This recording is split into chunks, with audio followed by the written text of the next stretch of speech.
السلام عليكم ورحمة الله. أهلا بيكم يا أحلى وأغلى وأجمل متابعين ومشتركين مطبخ ماجي وجوجو. أهلا بيكم في فيديو جديد. شايفين الفطاير الجميلة دي؟ فطاير هشة، بعجينة خفيفة لذيذة قطنية، سهلة ما شاء الله عليها. شايفين عاملة ازاي؟ تنفع فطار غدا عشاء. ممكن نحفظها في الفريزر وما تطلع نسخنها للولاد. تنفع في اللانش بوكس. شايفين ما شاء الله تحفة عاملة ازاي؟ عجينة هشة هتعجبكم ان شاء الله. والوقت قبل ما نقول على المقادير وطريقة التحضير، معكم ماجدة عبد الرازق، ويلا نبدأ.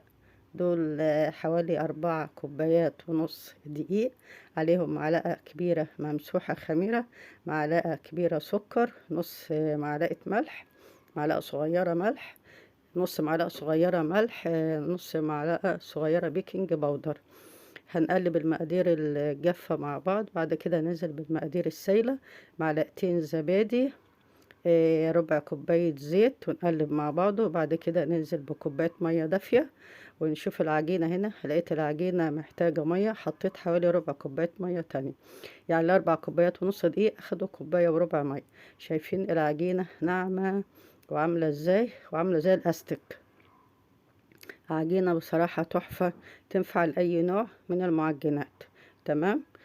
هنغطي العجينة ونسيبها ترتاح شوية على بال ما نحضر الحشوة. أنا هنا مش هخمر العجينة، لا، على بال ما أخمر الحشوة تكون ارتاحت على بال ما أعمل الحشوة تكون ارتاحت، وبعد كده أشتغل فيها. ده ميكس جبن على بسطرمة على زيتون. وعندي الطبق الأولاني دي جبنة قريش على طماطم على فلفل أخضر، وحبة جبنة موتزاريلا. هعمل العجينة رول وأقطعها كده بالشكل ده حسب المقاس اللي أنا عايزاه. هقطعها كور كده وأغطيها. أهم حاجة نغطي العجين عشان ما تنشفش مني. تمام. بعد كده هفرد العجينة شكل دايرة، واخد معلقة من الحشو. ده قلنا ميكس جبن على بسطرمة على فلفل اخضر، وهنعملها كده زي القطايفاية، ونظبط العجينة من الجناب هتبقى بالشكل ده. هعمل واحدة تانية دي بالجبنة القريش، هكورها بعد كده هبططها عشان افرق بين الحشوتين. اوكي. هنعمل واحدة تانية علشان الحلوين. هنفرد العجينة ونحط فيها معلقة حشو وعليها جبنة موتزاريلا. بعد كده هنعملها شكل القطايفاية.